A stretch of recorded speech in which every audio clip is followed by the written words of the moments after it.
আসসালামু আলাইকুম। আজকে ব্যাংক সংক্রান্ত অনেক তথ্য জানতে পারবেন।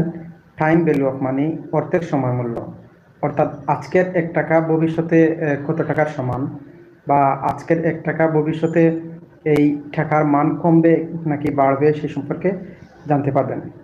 সো এফডিআর এবং ডিপিএস সংক্রান্ত যে ইনফরমেশন দিব মূলত, এই টাকাগুলো একসময় যদি জমাতে থাকেন তাহলে ভবিষ্যতে যে টাকা হবে সেই টাকা, জমানো টাকা কতটুকু কাজে লাগবে সেই সম্পর্কে ধারণা দেব। এবং যদি টাকা জমানো না হয়, অর্থ আপনি যদি না জমিয়ে খরচ করেন তাহলে ভবিষ্যতে কঠিন মুহূর্তে যে সাফার করতে হবে সেই সম্পর্কে কিছুটা তথ্য আপনাদের সামনে তুলে ধরার চেষ্টা করব। আজ থেকে 50 থেকে 55 বছর আগে 1971 সালে যে টাকা ছিল, ধীরে ধীরে এই টাকাগুলোর মান কমে গেছে।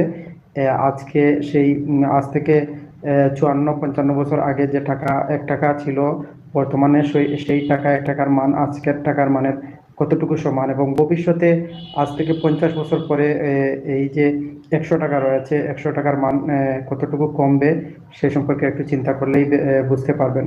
সো আমরা সচরাচর 10 বছর পর পর টাকার মান কতটুকু কমবে, বা 1 বছর পরে কতটুকু কমবে সেই ধারণা একটু খেয়াল করলে জানতে পারবো। সো আমরা যদি মুদ্রাস্ফীতি ধরি, মুদ্রা সংকোচন, মুদ্রাস্ফীতি সম্পর্কে যাদের ধারণা আছে একটু বুঝতে পারবেন, তারপরেও বলছি। মুদ্রাস্ফীতি হচ্ছে দ্রব্যমূল্যের দাম বাড়ার কারণে টাকার মান কমে যাওয়া।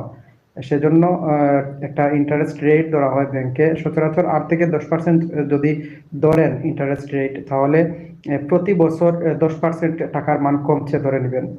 সো 8% কমছে বা 10% এরকম একটা ধারণা যদি আপনি নেন, তাহলে আজ থেকে 50 বছর পরে বা 20 বছর, 30 বছর পরে সেই টাকা কতটুকু মান কমতে পারে, সেই কম্পাউন্ড ইন্টারেস্ট ধরলে, অর্থাৎ চক্রবৃদ্ধি সুদ যদি ধরেন, তাহলে দেখবেন এখানে আরো কমতে থাকবে।